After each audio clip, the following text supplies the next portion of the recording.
સાવધાન થઈ જજો અને ચેતન થઈ જજો। એક હું તમને એવો ઝાડ બતાવી રહ્યો છું કે એવો છોડ બતાવવા જઈ રહ્યો છું તમને કે એનાથી શેટા જ રહેજો, શેટા રહેજો ને કે સોબડું ઉતરી જાય છે, સોબડું ઉતારી નાખતો આરો છોડ છે। સાવધાન કરું છું એટલા માટે વિડીયોમાં એન્ડ સુધી લાગ્યા રહેજો કે એવું ઝાડ કયું છે।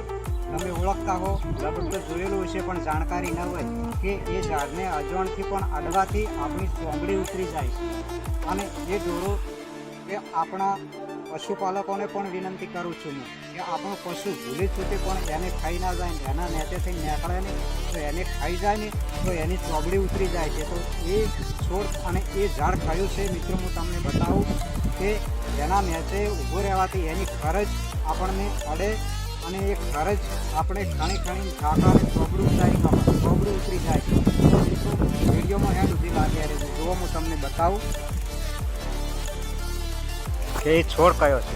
તો મિત્રો આ છોડને તમે જોયેલો તો હશે જ, જોઈ લો કે ઓને કહેવાય શું કહેવાય, સપ્તરંગી કહેવાય કે ઓને આપણી ભાષામાં આપણે નવરંગી પણ કહીએ છીએ। પહેલાં આપણી બાજુ આ છોડ જોવા ના મળતો પણ હવે અચાનક વાયરામાં એને ઉડીને કદાચ છે ને બીજ આવ્યો હોય અથવા કે લહેરિયાનું પાણી જંગલમાંથી આવ્યું હોય ડેમની અંદર તો ડેમમાંથી બિયારણ કેનાલ મારફત આવ્યું હોય અથવા બહારથી પશુપાલકો આવે છે જેઠા બકરાવાળા એમને પણ બિયારણ ઓમાંથી આવ્યું। પહેલાં ના જોવા મળતું પણ હવે તો ઠેર ઠેર ઘણું જોવા મળે છે। પણ આ એક ભયંકર છે પાછું કે ઓમાં એટલી ખરજ આવે છે ને કે ભૂલી ચૂકી આપણે અડીએ કદાચ છે ને ખેડૂતોને વાડી ઊભું હોય તો વાડ ફક્ત એને ખાસ ધ્યાન રાખવાનું કે એની ખરજ ઉડી અને આપણા શરીરે એનો સ્પર્શ થાય તો શરીરે એટલી બધી ખાજ આવે છે કે ખાણીને તમે થાકો તો પણ આમ લોહી નીકળી જાય, નખ બગાડીને થાકો, સોબડું આખું ઉજળી જાય તો પણ એની ખાજ ઉજાતી નથી। એટલા માટે કહું છું કે ઓને તાત્કાલિકમાં દૂર કરો, જેમ બને એમ જલ્દીથી એને અડતા નહીં અથવા કોઈ બી થડમે અને કોઈ બી દવા નાખો, ખાતર વધારે પડતું ખાતર નાખી કે એસિડ રેડીને પણ ઓને બાળી નાખો કે આર્યો ભયંકર છે। શેટા રહેજો અને સાવધાન થઈ જાજો ઓનાથી ને કે ચોબડું ઉતરી જશે। 100% સાચી વાત છે। તો વિડીયોમાં એન્ડ સુધી લાગ્યા રહેજો